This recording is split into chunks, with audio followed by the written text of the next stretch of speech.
नमस्कार प्यारे दोस्त, मैं राहुल पालीवाल आप सभी का स्वागत करता हूं आपके अपने परिवार रोजगार with अंकित में। उम्मीद है आप सभी स्वस्थ मस्त और बहुत अच्छे होंगे। तो चलिए आज की क्लास को शुरू करते हैं बिना किसी देरी के साथ में।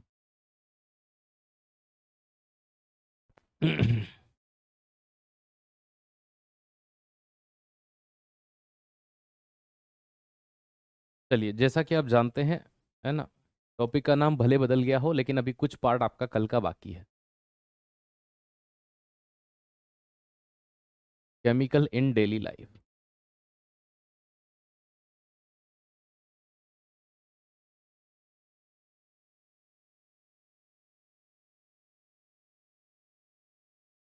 मानव जीवन में रसायन, ये कंप्लीट होगा।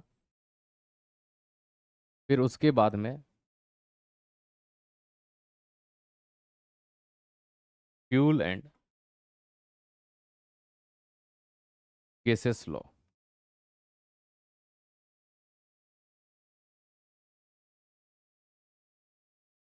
ईंधन एवं गैसीय नियम, इसके बारे में पढ़ेंगे।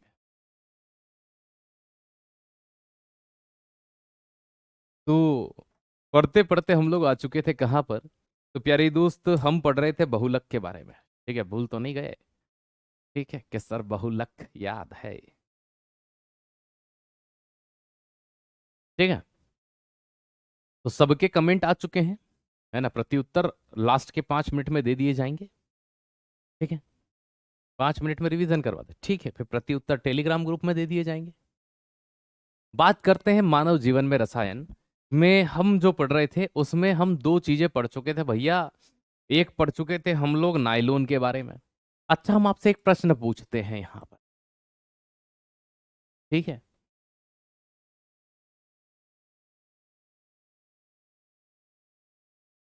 मानव द्वारा निर्मित प्रथम अर्ध संश्लेषित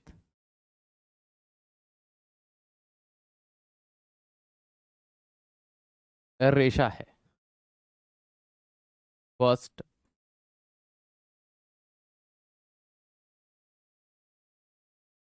ह्यूमन मेड सेमी सिंथेटिक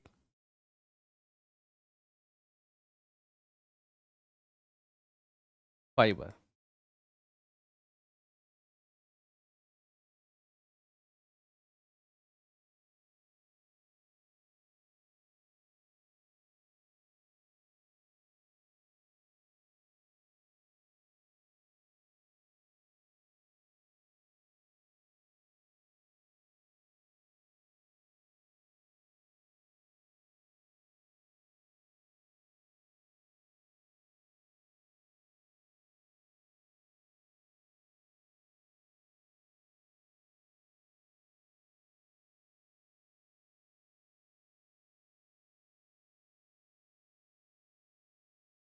चार ऑप्शन आप सभी के सामने।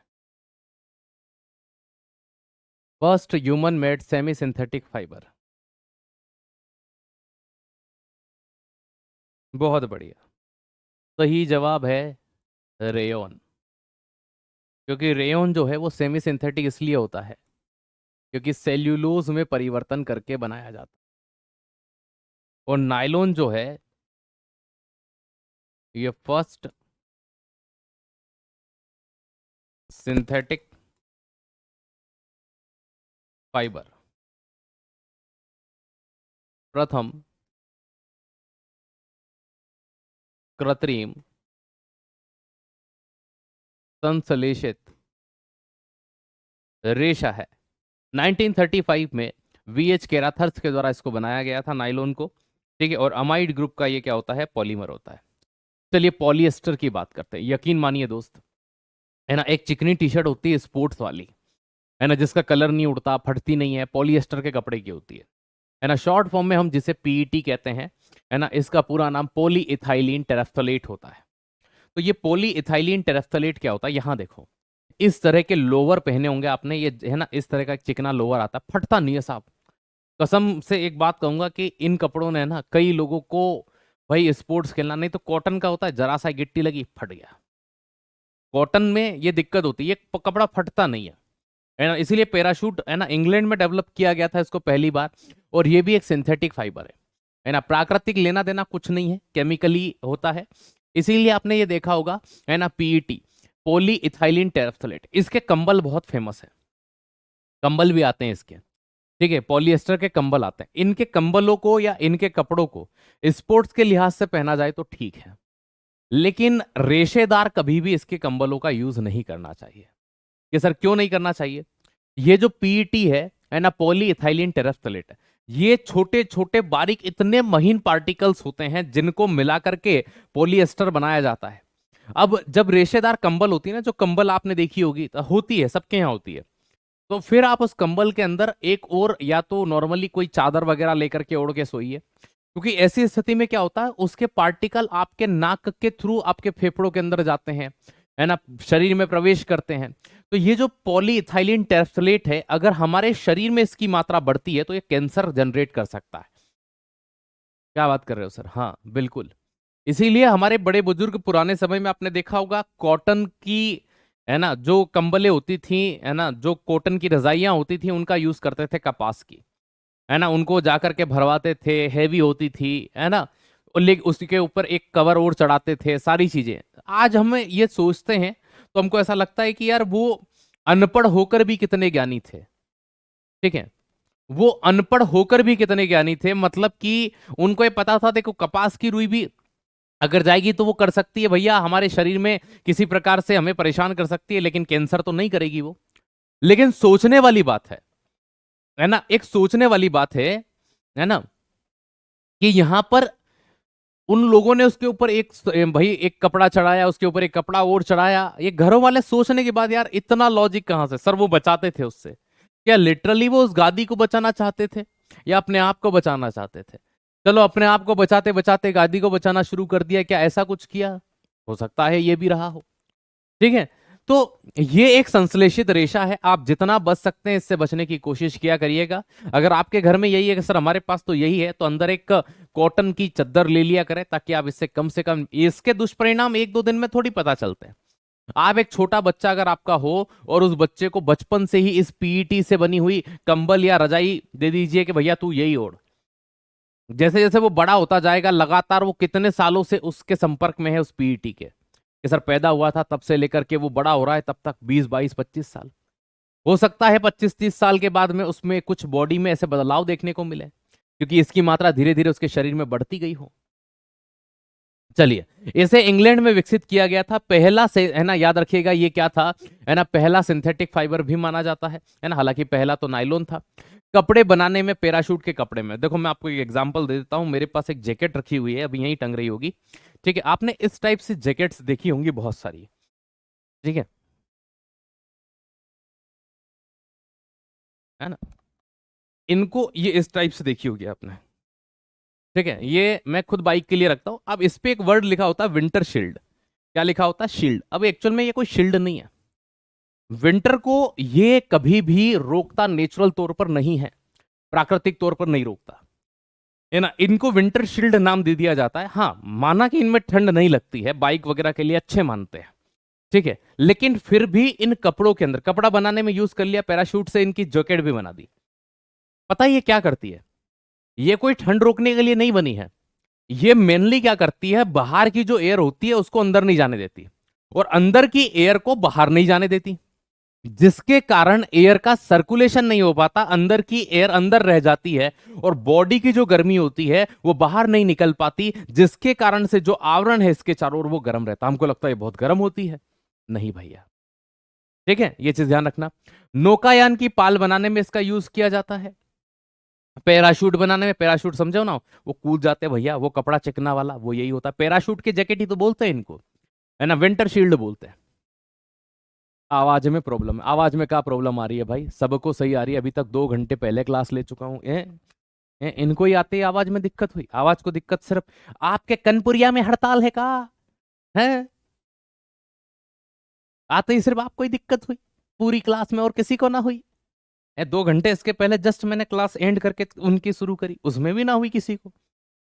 मतलब समस्या हमारे कर्णपुर में है, तो हम दूसरे के है ना, याद रखिएगा, मुखपुर पर हमला नहीं कर सकते। चलिए, तो नौकायान की पाल क्या होती है? नाव के ऊपर नहीं होता है कपड़ा लगा होता है ऐसा इधर उधर मुड़ने के लिए, वो सब पॉलिएस्टर। अब प्रयोगशाला में एथिलीन ग्लाइकोल और टेरेफ्थलेट एसिड को मिलाकर इसे बनाया जाता है।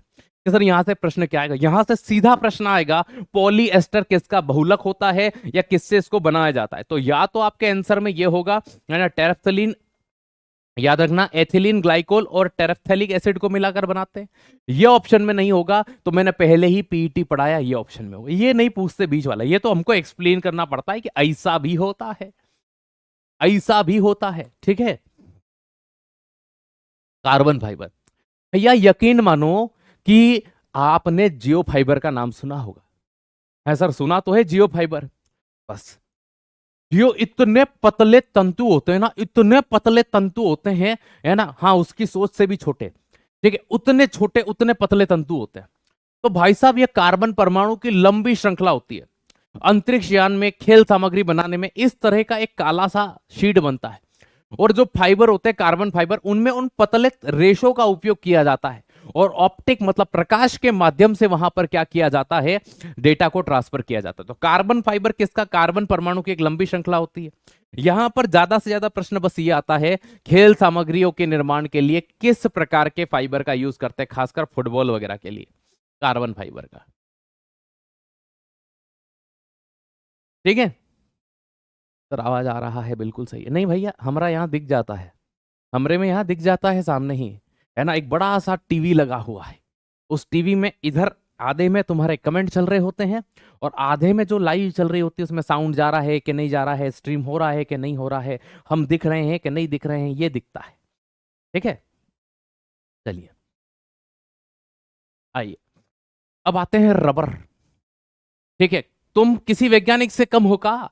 तुमने कई पेंसिल को छील छील के भाई साहब दूध में डाल के जमा के सो गए रात में, सुबह अब रबर बन जाएगा। अरे मूर्खो, है ना, ऐसा नहीं होता है, इसमें मैं भी आता हूँ, ठीक है, मजाक कर रहा हूँ, ठीक है। भाई हमने भी किया है बचपन में, पता नहीं ये किस पेंसिल कंपनी के द्वारा फैलाई गई अफवाह होगी कि गांव गांव में जाओ और ये कहानी फैला क्या हो कि क्यों, क्योंकि इससे बच्चा एक दिन में पेंसिल छिल देगा, कि पढ़ता तो है नहीं है, लिखता तो है नहीं, लेकिन ये रबर बनाने के चक्कर में इस पेंसिल को खत्म करेगा।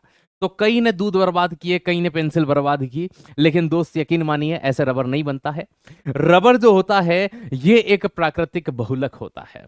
किसका बहुलक होता है ना? Natural rubber is the polymer of isoprene. ये जो सफेद सफेद गाढ़ा पदार्थ दिख रहा है ना, ये आइसोप्रीन का बहुलक है बबुआ।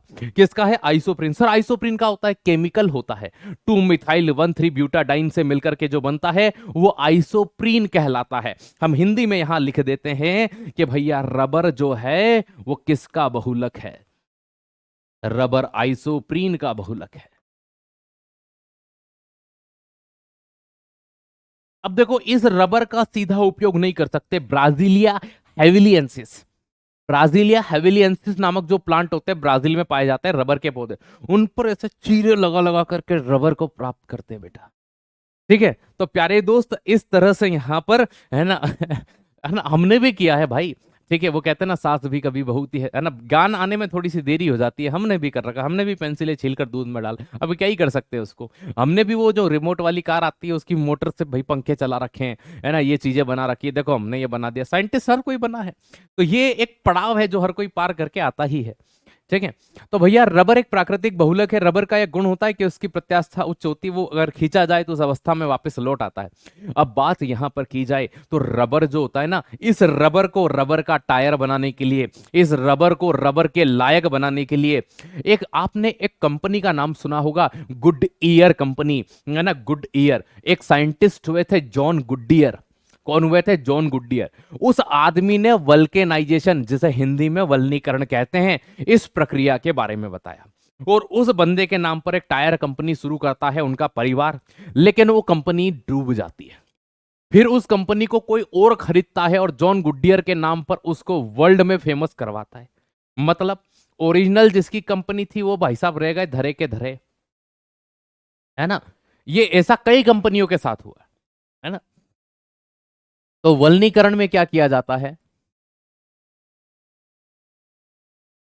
जो रबर होता है, इस रबर को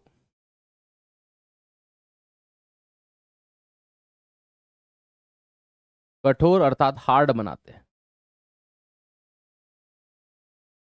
तो इसके लिए इसको सल्फर मिलाकर गर्म किया जाता है।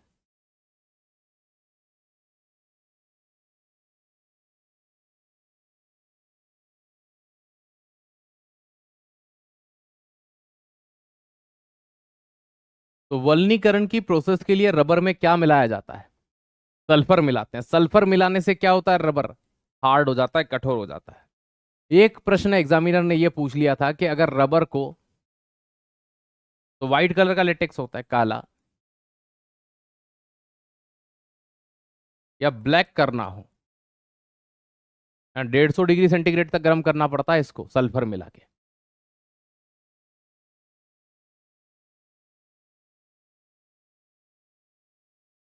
ठीक है, तो इसके लिए रबर के अंदर कार्बन मिलाते हैं।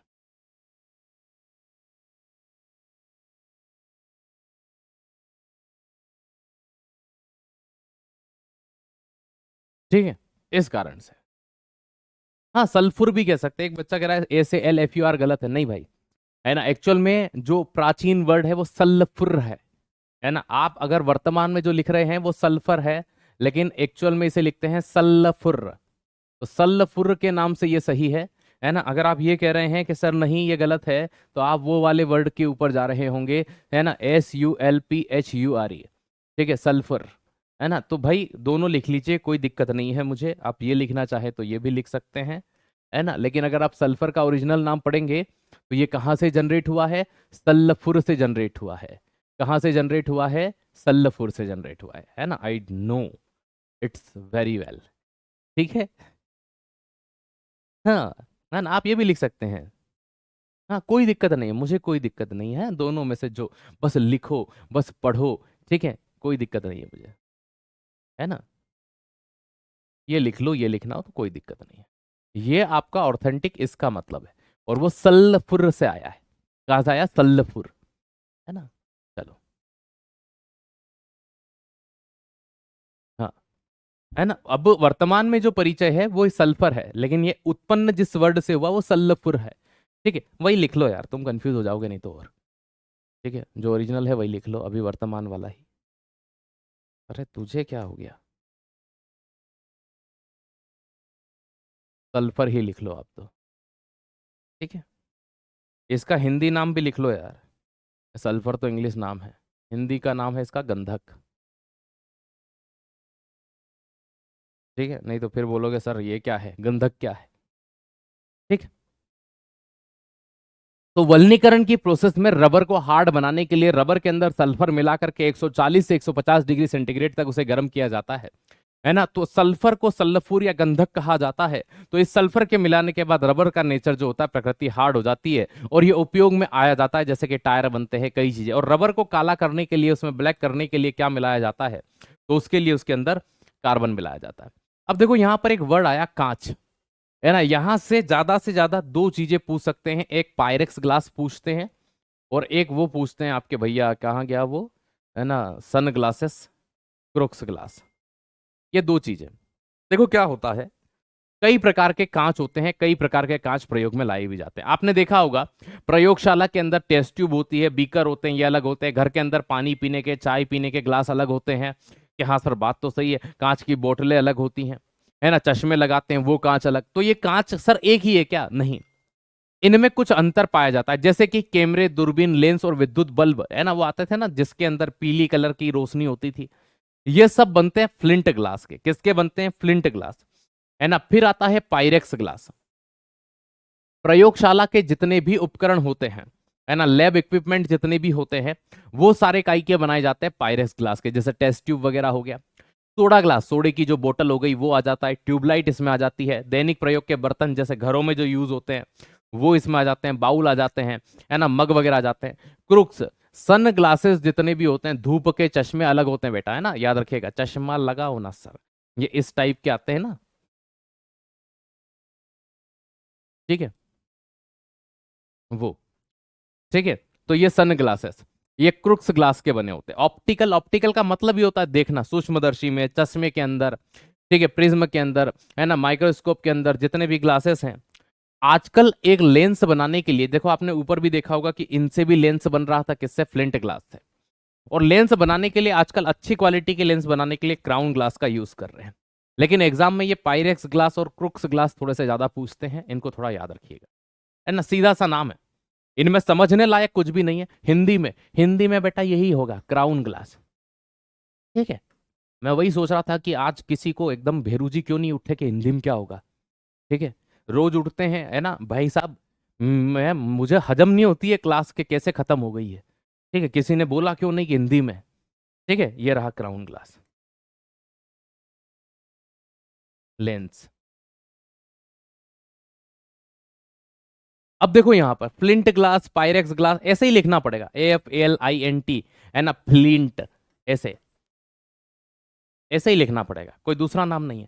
सोडा, समय ओ की मात्रा सो, डमया की मात्रा डा, सोडा। ठीक है, इस क्लास का रिकॉर्ड टूट जाता अगर आज कोई ये नहीं पूछता तो, हिंदी अंग्रेजी, क्योंकि अभी तक कितने दिन हो गए अपने को भाई। ठीक है। ठीक है, आओ यहाँ पर, है ना? Flint glass, Pyrex glass, soda glass, Crookes glass, optical glass, crown glass, ये सारे के सारे इसमें आ गए। अब भैया यहां से थोड़ा आगे बढ़ते हैं। एक एग्जाम आपके उत्तर प्रदेश की स्टेट एग्जाम में बहुत आता है कि कांच को नीला रंग कौन देता है? क्या सर? हाँ, कांच को नीला कलर कौन प्रदान करता है? तो कांच को नीला रंग जो प्रदान करता है वो कोबाल्ट ऑक्साइड है, डार्क ब्लू कलर। ये चार कलर हैं और चारों के चारों अपने आप में तबाही हैं। यकीन मानिएगा दोस्त, मोस्ट रिपीटेड के तौर पर आप इन्हें याद रख सकते हैं। उनमें से सबसे ज्यादा आपका, ठीक है, ये दो कलर, एक लाल कलर और एक ये नीला कलर। सबसे ज्यादा ये नीला पूछा जाता है। अभी एग्जाम हुई ना, कौन सी की एग्जाम हुई थी यार? सीधा उसमें प्रश्न आया था दिल्ली पुलिस, हाँ दिल्ली पुलिस की एग्जाम में शायद ये प्रश्न था, कोबाल्ट ऑक्साइड के कांच का नीला कलर किसके कारण होता है? कोबाल्ट ऑक्साइड, है ना? सीधा वहां भी मैंने इस चीज को पढ़ा रखा है। ग्रीन कलर सोडियम क्रोमेट के कारण होता है। लाल कलर, है ना, मैग्नीज डाइऑक्साइड, क्योंकि बहुत सारा बच्चा लाल कलर आयरन ऑक्साइड लगाता है ऑप्शन देख करके, क्योंकि मिट्टी का लाल रंग आयरन ऑक्साइड, खून के अंदर लाल रंग आयरन के कारण, तो वो सोचता है यहां भी आयरन होगा। नहीं भाई, आयरन यहां पर जो कलर प्रदान करता है फेरिक ऑक्साइड, वो होता है ब्राउन कलर, भूरा रंग। ठीक है, तो ये चीज यहां पर ध्यान रखिएगा, है ना? इनका एज इट इज नाम रहेगा, है ना? ब्राउन का मतलब भूरा हो जाएगा, बाकी हिंदी और इंग्लिश में सेम नाम है। ठीक है, मैं नहीं लिखूंगा, इतना पढ़ना आपको आना चाहिए।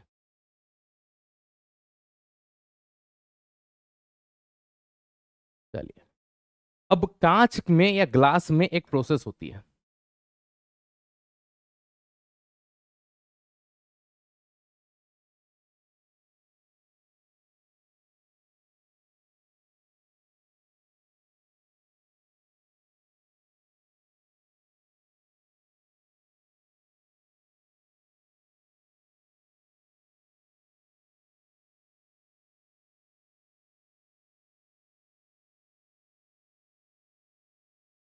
कांच के लिए क्या लिखते हैं? एनिलीकरण तो हो गया, एनालाइजिंग। हाँ,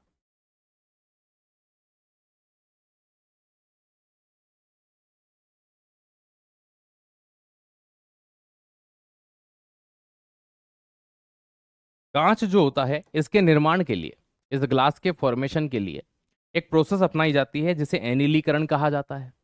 इस एनिलीकरण में इस कांच को धीरे धीरे ठंडा किया जाता है ताकि उसको एक परफेक्ट आकार या शेप दिया जा सके। आपने कई बार कांच से बने हुए सामान को देखा होगा, तो उसमें से उसको भट्टी से निकालते हैं तुरंत, और उस गरम गरम को ही आकार देते हैं ठंडा होने से पहले, क्योंकि अगर वो ठंडा हो गया तो एक निश्चित आकार को प्राप्त कर लेगा, उसके बाद उस कांच को वापस से आकार देने में दिक्कत होगी, फिर गर्म करना होगा।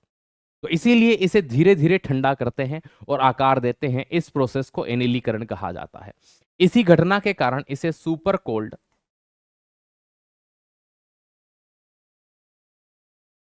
फ्लूड कहते हैं।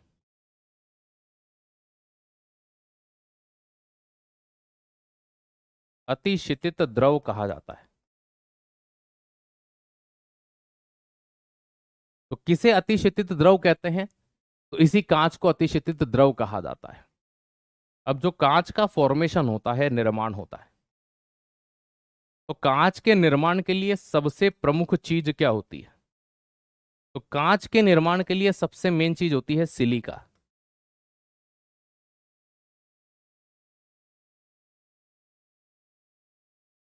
SiO2। ठीक है, इस सिलिका का उपयोग कांच के निर्माण में सबसे ज्यादा करते हैं। ठीक है, तो ये चीज ध्यान रखिएगा। ओके, आपने इनके हिंदी लिख लिए होंगे, हमें यही काम है। तो कांच कांच का एनिलीकरण करते हैं, धीरे धीरे ठंडा करते हैं। इसको धीरे धीरे ठंडा करने की प्रोसेस को एनिलीकरण कहा जाता है, क्योंकि कांच को धीरे धीरे ही आकार दिया जा सकता है, किसी शेप में ढालना हो। ठीक है, ये चीज आप यहां पर ध्यान रखिएगा, है ना। ये चीज आपने नॉर्मली यहां पर देखी। अगले पॉइंट की ओर बढ़ते हैं, फर्टिलाइजर। ठीक है सर, जो फर्टिलाइजर क्या होते हैं, देखो सीधी सी बात है, आप जो सोच रहे हो वो तो कतई नहीं होते। ठीक है, मतलब उर्वरक वो होते हैं। ठीक है, फर्टिलाइजर या उर्वरक, देखो क्या होता है, हम लोग जैसे ये कहते हैं कि भाई साहब मिट्टी के अंदर उपजाऊपन तो बढ़ाएगी नहीं है ना, एक चीज समझना। लेकिन फसल को उपजाऊ, है ना, उपजाऊपन की दृष्टि से मिट्टी में इतनी मात्रा में व्याप्त हो जाती है कि फसल को ये लगता है कि मृदा उपजाऊ है। लेकिन अगली बार अगर इनका यूज नहीं किया जाए तो उत्पादन और कम आता है। मतलब कहने का तात्पर्य यह है कि फसल के दृष्टिकोण से मृदा उपजाऊ बन जाती है, या फिर फसलों के उत्पादन को बढ़ाने के लिए हम इनका उपयोग करते हैं, जिसके कारण हम ये कह सकते हैं कि यह मृदाओं को उपजाऊ बनाते हैं। लेकिन रियलिटी यह नहीं है ना, ये उसी फसल में काम आएंगे, अगली फसल के लिए इनका कोई लेना देना नहीं, आपको फिर यूज करना होगा। ठीक है, तो ये मृदा को उपजाऊ। हालांकि फर्टिलाइजर दो तरह के हो सकते हैं, आपके जैविक, जैसे कि आप गोबर खाद का यूज कर रहे हैं, आपने हरी खाद का यूज किया, वर्मी कंपोस्ट का, हमें उसकी बात नहीं करनी है ना। फसल का उत्पादन बढ़ाते हैं, है ना, क्रॉप प्रोडक्शन में हेल्प करते हैं। तो याद रखिएगा, यहां हम एक लाइन यूज करते हैं कि भैया ये कौन कौन से होते हैं। सबसे पहला, है ना, जिसकी बात करते हैं उसका नाम है यूरिया। क्या नाम है? यूरिया। यूरिया को सामान्य लैंग्वेज में एक नाम से और जाना जाता है, कार्बामाइड। ठीक है, इंग्लिश में तो यूरिया ही कह लीजिए, एक नाम और है इसका, कार्बामाइड। फॉर्मूला होता है NH2CO NH2। ठीक है, तो ये कार्बामाइड जो है या जो यूरिया है, इसका यूज सबसे ज्यादा किया जा रहा है आज के समय में, सबसे ज्यादा। यूरिया के अंदर मेन चीज जो होती है वो क्या होती है, तो यूरिया के अंदर सबसे प्रमुख रूप से जो पाया जाता है, नाइट्रोजन। नाइट्रोजन पाया जाता है, इसलिए आप देखना यूरिया जिन फसलों में सबसे ज्यादा यूज किया जाता है, मैं एग्जांपल देता हूं, अगर किसान फैमिली से बिलोंग करते हैं आप तुरंत पकड़ेंगे। गेहूं की फसल में सबसे ज्यादा प्रयोग यूरिया का होता है। ठीक है, इतना उपयोग आप सोयाबीन में नहीं करते। ठीक है, इतना प्रयोग आप सरसों में नहीं करते, इनमें इतना यूज नहीं होता, क्योंकि दलहन फसलें हैं, ये नाइट्रोजनी उर्वरक अपनी जड़ों के अंदर, लेग्यूमिनेसी कुल के पौधे हैं, तो राइजोबियम नामक बैक्टीरिया पाए जाते हैं इनकी जड़ों में, तो इनमें इतना यूज नहीं होता। लेकिन गेहूं के अंदर, चावल के अंदर, इनमें यूज सबसे ज्यादा किए जाते हैं, सबसे ज्यादा यूज इन दो फसलों के अंदर होता है। ठीक है, आप किसान पुत्र हैं, आप खुद देख लीजिएगा, मैं खुद तो नोटिस करता ही हूं, है ना। इन सभी में जिनकी दो फाड़ होती है ना बीज की, उनमें सबसे कम यूज होगा। जैसे कि मटर में कम यूज होगा, ठीक है, जैसे कि सरसों में कम यूज होगा, चने में कम यूज होगा। लेकिन जिनमें सिंगल चीज होती है उन सब में यूज होता है, मिर्ची में, टमाटर में, सब में यूज करते हैं आप। लेकिन दो फसल ऐसी जिनमें सबसे ज्यादा यूरिया फूका जाता है, वो ये दो फसल है। ठीक है, अगला आता है अमोनियम सल्फेट। इसमें 25% नाइट्रोजन होता है, NH4 होल ट्वाइस, है ना, NH4 होल ट्वाइस, फॉर्मूला नहीं है इसका, SO4 ये लिखा है। ठीक है, तो इसमें कितना परसेंट नाइट्रोजन होता है? 25% नाइट्रोजन होता है।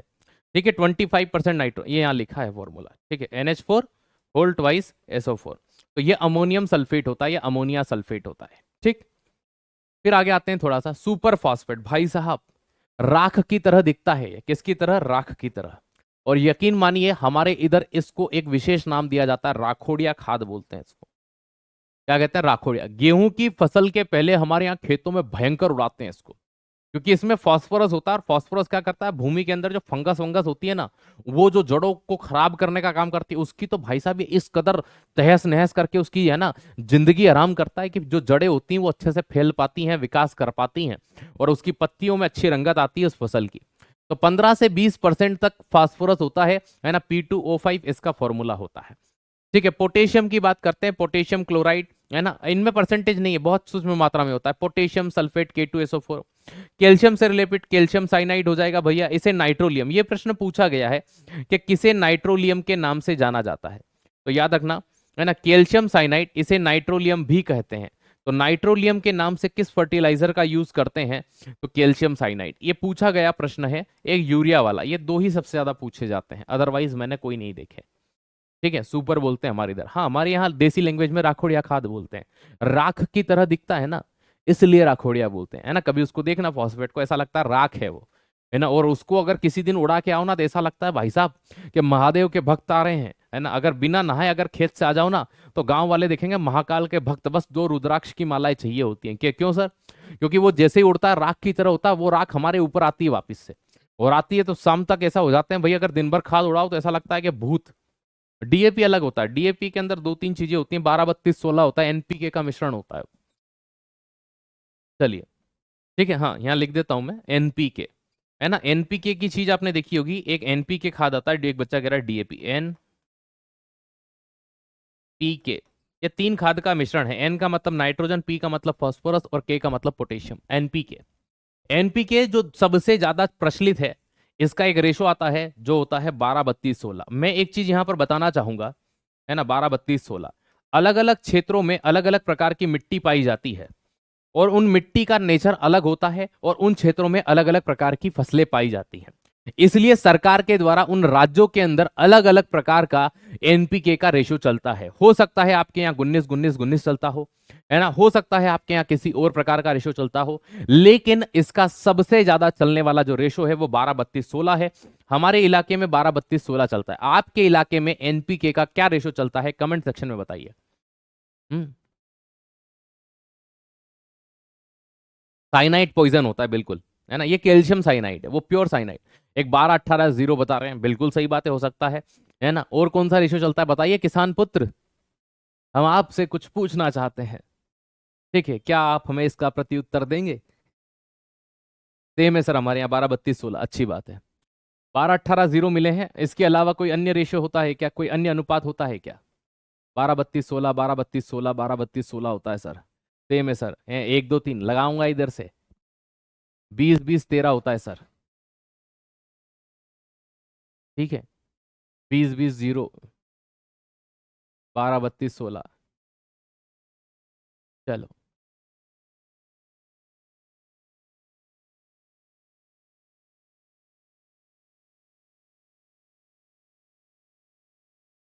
19-19-19, हाँ 19-19-19 भी मैंने काफी सुना है। 19-19-19 में बिहार क्षेत्र में भी 19-19-19 चलता है, बिहार क्षेत्र में भी चलता है ये।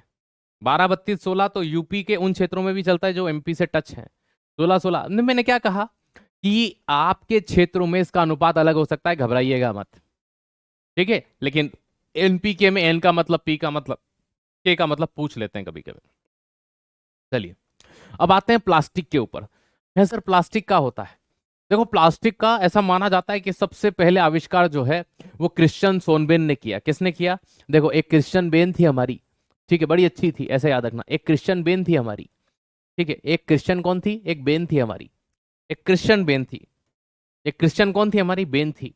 ठीक है, तो एक क्रिश्चियन हमारी सोनी बेन थी, ऐसे याद रखना, क्रिश्चियन सोन बेन। वो जब भी आती थी प्लास्टिक की बोतलें लाती थी, है ना, एक बड़ी, है ना, याद रखिएगा, है ना, सोनी बेन थी, क्रिश्चियन सोन बेन, वो जब भी आती थी प्लास्टिक की बोतल लाती थी, लो भैया।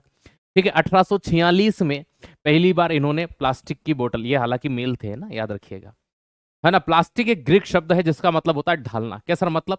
आकार में ढालना। जैसे कि आपने प्लास्टिक से ये भाई साहब बोतल बना दी, आपने प्लास्टिक से साहब ये कवर बना दिए, है ना, आपने प्लास्टिक से साहब ये क्या बोलते हैं इसको, ये मार्कर बना दिए। तो कुछ भी आकार ढाला जा सकता है ना। ये कार्बन श्रृंखला का पॉलीमर होता है, बहुलक होता है।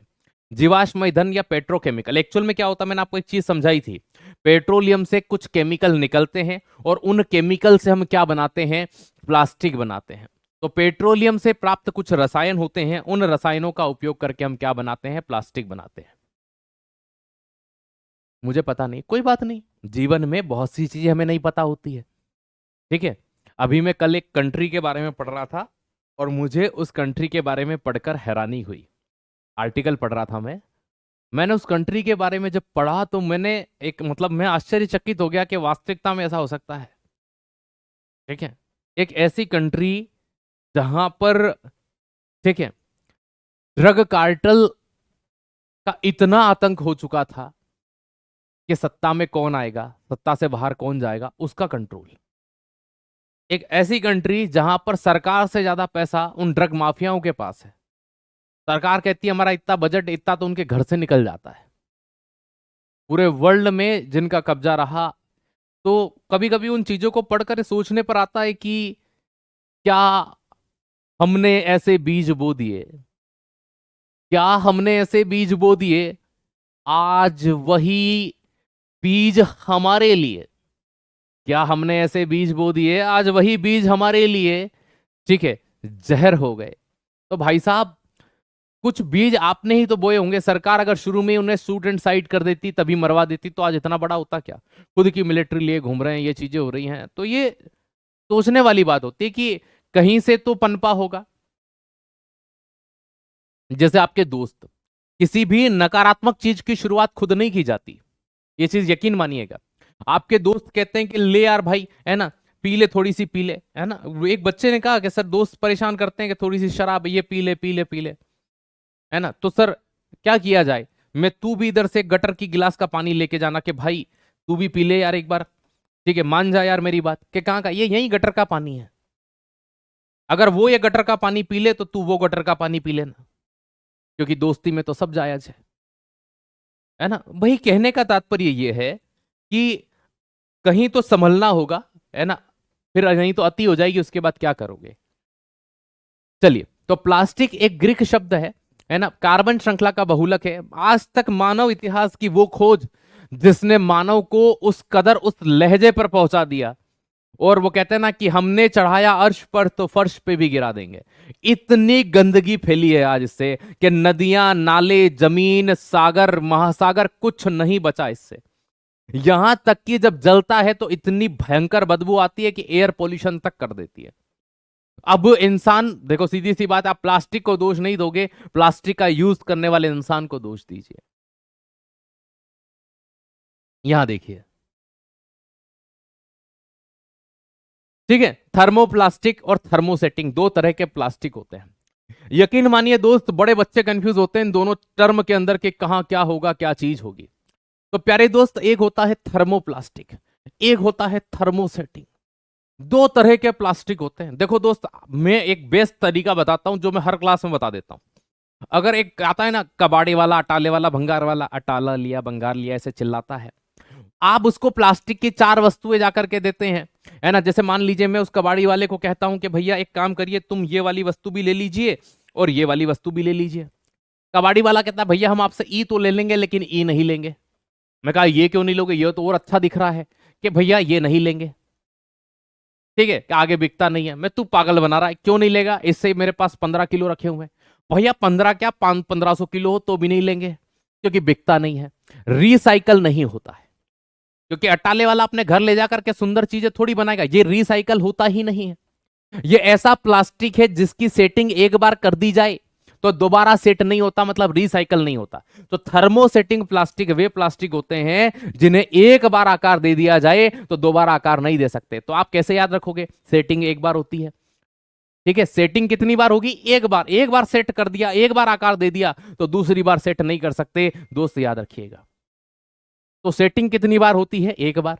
और थर्मो का मतलब होता है गर्म होना, और प्लास्टिक ऐसा प्लास्टिक गर्म कर करके आकार बदला जाए, थर्मोप्लास्टिक। आइए नंबर एक थर्मोप्लास्टिक पढ़ते हैं। बार बार गर्म करके आकार में ढाला जा सकता है, उसे कहा जाता है थर्मोप्लास्टिक। थर्मोप्लास्टिक में पहला प्लास्टिक आता है पॉलीथीन, और पॉलीथीन में सबसे ज्यादा क्या पूछते पता है, पॉलीथीन में सबसे ज्यादा पूछते हैं कि बहुचर्चित बहुचर्चित पानी की बोतलें किसकी बनी होती है। बहुचर्चित पानी की बोतलें किसकी बनी होती है, ये वाली पानी की बोतलें। तो ये वाली पानी की बोतलें किसकी बनी होती है, तो याद रखना पोली प्लस एथिलीन। पोली का मतलब बहुत सारे, और एथिलीन, तो ये एथीन अथवा एथिलीन के बहुलीकरण से कहां से बनती है? ये एथीन अथवा एथिलीन के बहुलीकरण से। इस पॉलीथीन का फुल फॉर्म करो यार। पॉली प्लस क्या होगा? पॉलीथीन को जब हम तोड़ेंगे कि सर ये तो पॉली प्लस क्या हो गया? एथिलीन हो गया। तो पॉली प्लस एथिलीन, तो एथिलीन के बहुलीकरण से जो बना वो पॉलीथीन है। पॉलीथीन के लिए जो केमिकल आया एथिलीन, या पेट्रोकेमिकल था। ठीक है, तो ये पाइप, कुर्सी, मेज, थैले, खिलौने, ये बोतल, प्लास्टिक की जो बोतल आती है ना, ये बहुचर्चित, ये वही होती है। याद रखिए इनके बारे में। चलो, ये इस तरह से प्लास्टिक के अलग अलग दाने होते हैं। ठीक है सर, दाने का मतलब रॉ मटेरियल, कच्चा माल है ना। अगर पीला कलर देना है तो ये इस तरह से कलरफुल होता है ना, ऐसा नहीं होता बाद में ऊपर से कलर होता जाता है। दाने ही कलर वाले होते हैं, रॉ मटेरियल होता है। मेरे एक मित्र की है ना है इंडस्ट्री है ना, तो मैं देख करके आया हूं कि कैसे काम करते हैं। क्या होती है कि एक बड़ी सी मशीन लगी होती है, मतलब ये समझिए कि एक 10 बाय 15 के कमरे से भी बड़ी है ना एक मशीन होगी, और उस मशीन के अंदर एक साइड में बड़ी सी ऐसे सुंड होती है ना, उसके अंदर क्या किया जाता है? रॉ मटेरियल डाला जाता है। वहां से वो रॉ मटेरियल नीचे उतरता है, और नीचे जब वो उतरता है तो अंदर एक प्रेस होती है जो उसको हीट करती है, गर्म करती है। गर्म करने पर ये बिल्कुल लिक्विड की तरह चलता है। और आगे लगा होता है, ये लिक्विड वहां से आता है, आगे एक बड़ा सा सांचा लगा होता है। उस सांचे के अंदर अलग अलग प्रकार, जैसे मग का सांचा अलग है ना, बोतल का सांचा अलग है, सांचे होते हैं। उन सांचे के अंदर वो जाएगा, और एक अंदर हल्का सा एयर प्रेस होता है जिसके माध्यम से वो अपना आकार ले ले, और तुरंत वो खुलकर बाहर निकलता है। और जो कर्मचारी होते हैं वो उसके आइड साइड की एक्स्ट्रा चीजों को हटाते हैं, और वो मार्केट में जाने के लिए पॉलिश होने के बाद तैयार होती है। बस उसकी फिनिशिंग करनी होती है, पॉलिश तो वो होती है। तो ये इस तरह से यूज में लाई जाती है ना। अब आगे बढ़ते हैं, पीवीसी। ऐसे पाइप आपने किसान फैमिली से हो तो कास्ता का पाइप बोलते हैं हमारे यहाँ, नहीं तो पोलीविनाइल क्लोराइड भी इसे कहा जाता है। क्या बोला जाता है पीवीसी का फुल फॉर्म? पोलीविनाइल क्लोराइड कहा जाता है। तो पोलीविनाइल क्लोराइड, पीवीसी का फुल फॉर्म क्या होता है? पोलीविनाइल क्लोराइड होता है। इन पाइप का उपयोग घरों के अंदर भी करते हैं, पीवीसी का पाइप भाई साहब। ठीक है, और कभी कभी याद होगा आपको कि है ना, पुलिस वाले भी यूज करते हैं, है ना। पुलिस वाले ऐसे करके पाइप उठाते हैं, सैया ने देखा ऐसे में पानी पानी हो गई। तो ये पाइप का सेवादार होते हैं, पीवीसी के पाइप आते हैं। तो विनाइल क्लोराइड के बहुलीकरण से जलापूर्ति पाइप, ये जलापूर्ति मतलब पानी की पूर्ति करने वाले पाइप, खिलौने। बेग का मतलब प्लास्टिक के बेग नहीं है, बेग का मतलब वो ब्लड रखने वाला जो बेग होता है ना, जिसमें ब्लड रखते हैं, वो वाले बेग है ना, इससे बनाए जाते हैं। तो पीवीसी पॉलीविनाइल क्लोराइड किसके बहुलीकरण से बनता है? विनाइल क्लोराइड के बहुलीकरण से इसको बनाया जाता है। तो विनाइल क्लोराइड के बहुलीकरण से बनते हैं पानी के पाइप वगैरह होते हैं। आजकल इनका यूज एक अगले स्टेप पे पहुंच चुका है। पुलिस वाले के पास में दो तरह के डंडे होते हैं, एक वो कांच वाला, एक ग्लास वाला डंडा होता है, और एक वो प्लास्टिक के डंडे रखते हैं, पीवीसी वाले ही रखते हैं वो, है ना, जिनमें भाई साहब, समझ गए ना।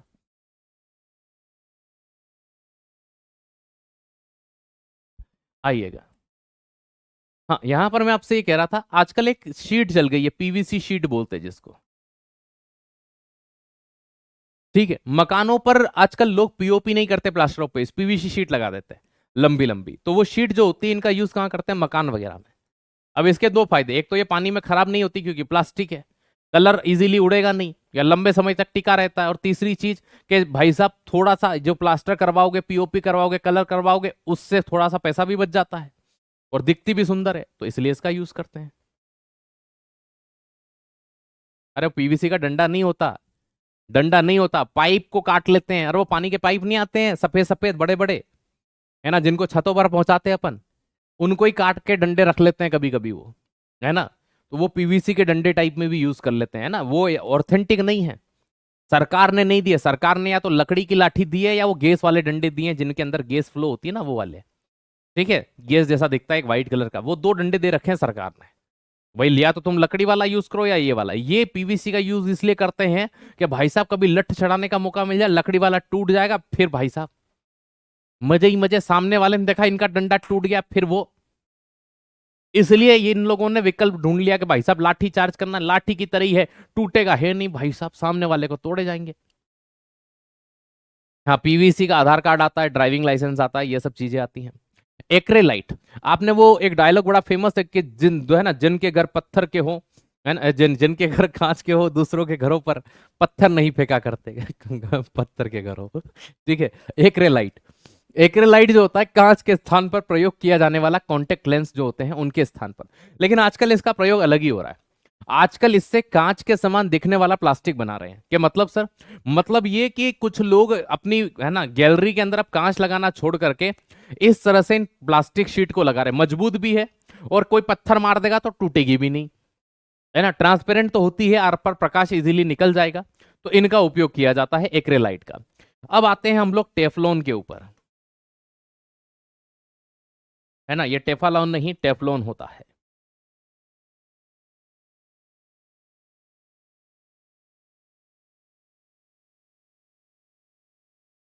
चलिए, ठीक है। टेफलॉन नॉन स्टिक बर्तन जो होते हैं, ये वाले बर्तन, इन पर ये जो लेयर होती है ये इसी की होती है, टेफलॉन की। अब ये जो टेफलॉन होता है ना, नॉन स्टिक बर्तन का मतलब क्या होता है? जिनमें खाना नहीं चिपकता। तो ये एक लेयर होती है, इनमें खाना नहीं चिपकता है, दोस्त याद रखिएगा, ठीक है। तो इनमें कभी भी का नहीं चिपकता, खाना नहीं चिपकता, ये टेफलॉन होता है। लेकिन आजकल नया प्रश्न पूछ रहे हैं कि सर क्या पूछ रहे हैं? ये यहां पर अगर आप इसे गौर से देखेंगे तो इसे बोलते हैं भाई साहब, ये बॉन्डिंग जो बनाता है इसे बोलते हैं पॉलीटेट्रा फ्लोरोएथेन। क्या बोलते हैं टेफ्लॉन को? पॉलीटेट्रा फ्लोरोएथेन।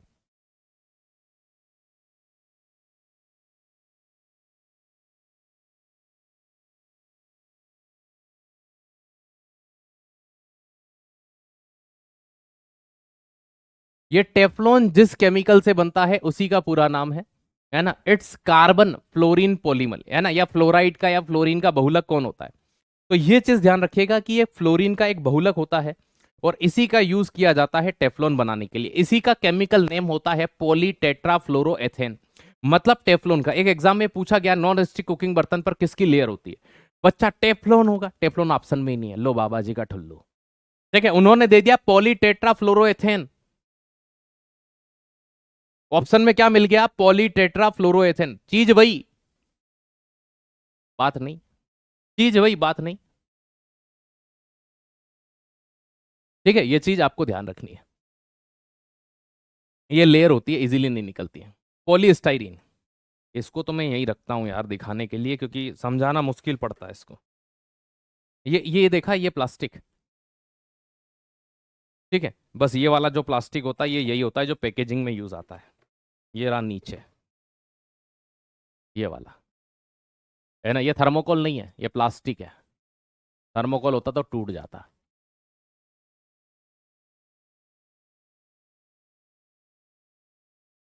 ठीक है, चलिए। तो ये पॉलीस्टाइरीन एक प्लास्टिक का एक प्रकार होता है।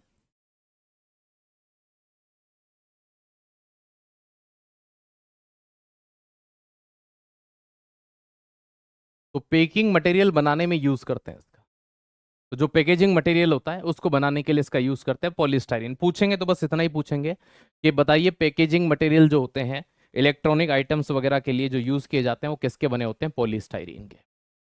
अब बात कर लेते हैं उस प्लास्टिक की जो सबसे अभी तक हमने देखा था कि भैया ये तो हमने 5 प्लास्टिक वो पढ़े जो थर्मोप्लास्टिक थे, जिन्हें बार बार गर्म करके हम रिसाइकल कर सकते हैं। अब आते हैं थर्मोसेटिंग।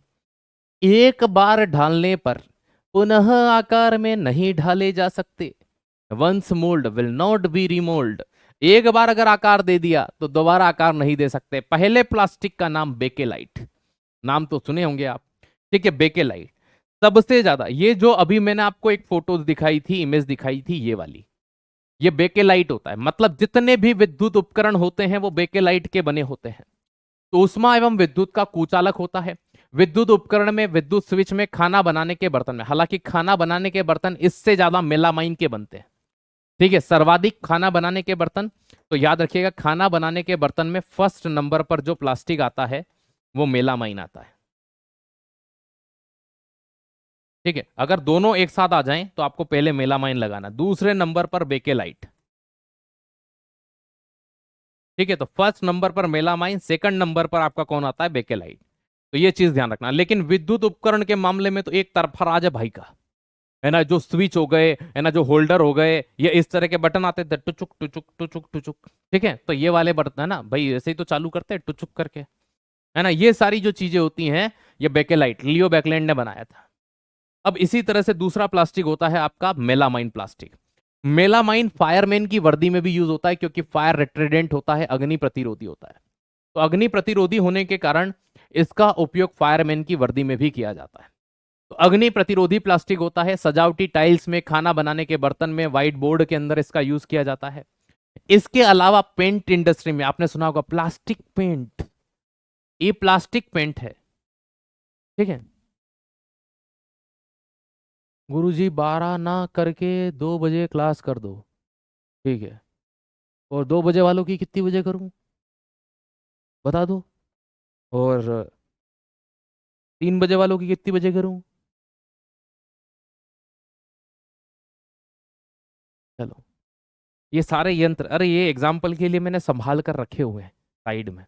ठीक है, तो अग्नि प्रतिरोधी फायर रिट्रेडेंट होता है, सजावटी टाइल्स में, खाना बनाने के बर्तन में, व्हाइट बोर्ड में, प्लास्टिक एवं कागज मिश्रित किया। कभी कभी आपने देखा होगा प्लास्टिक जैसा कागज है साहब। भाई मेरी ऑलरेडी क्लास है ना, 11 से लेकर कंटिन्यूअसली 2 बजे तक क्लास है, 3 बजे से कंटिन्यूअसली 7 बजे तक क्लास है, 2 से 3 1 घंटे का टाइम मिलता है जिसमें थोड़ा सा जलपान, खाना वगैरह खा करके, एक आध चाय पी करके थोड़ा बहुत आराम करता हूँ, क्योंकि कंटिन्यूअसली 6 7 8 घंटे में क्लास नहीं ले सकता। ठीक है, तो एनर्जी भी चाहिए होती है, तो एक आध घंटा आराम चाहिए। तो मेरी कंटिन्यूअसली सुबह 10 11 बजे से क्लास शुरू होती है, जो 2 बजे कंप्लीट होती है, 1 बाय 1। ठीक है, तो हर बच्चे को किसी न किसी समय कोई ना कोई परेशानी जरूर होती है ना। 24 बच्चे भी ऐसे मिल जाएंगे तो हम 24 घंटे में मैं कभी क्लास नहीं करा पाऊंगा। ठीक है, आप इस बात को समझिए, यही समय रहेगा, इसको नहीं बदला जाएगा। अगर आपको कोई समस्या है तो आप रिकॉर्डेड देखिए। ठीक है, ठीक है, आइए यहाँ पर। तो सजावटी टाइल्स में, खाना बनाने के बर्तन में, व्हाइट बोर्ड में, अब हम जिस चीज को लेकर के आए थे, हम फ्यूल पढ़ेंगे, हम ईंधन पढ़ेंगे, हम ईंधन आते आते हम खुद अधूरे रह गए। ठीक है भाई साहब, क्योंकि क्लास का टाइम हो गया। आज क्या फ्राइडे है कि सैटरडे है?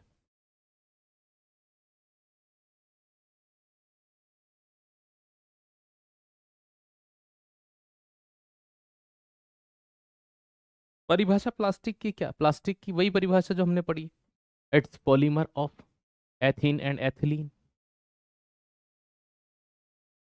है ना। और अगर शुद्ध और देसी तरीके में जाओ,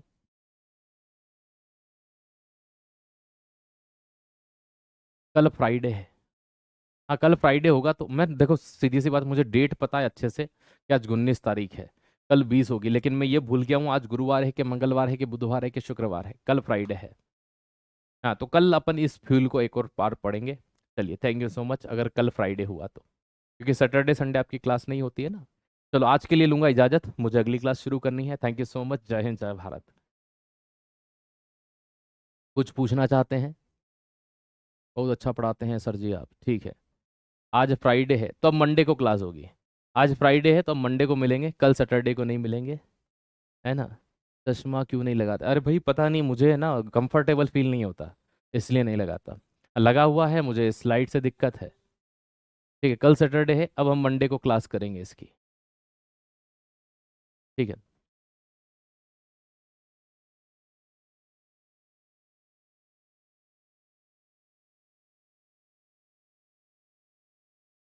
मंडे को मिलते हैं अब, है ना। मंडे को फ्यूल पढ़ेंगे, सेकंड पार्ट कर लेंगे इस क्लास का। ठोस ईंधन, द्रव ईंधन, गैस ईंधन और गैसेस नियम सब कंप्लीट कर लेंगे हम लोग मंडे के दिन। Thank you.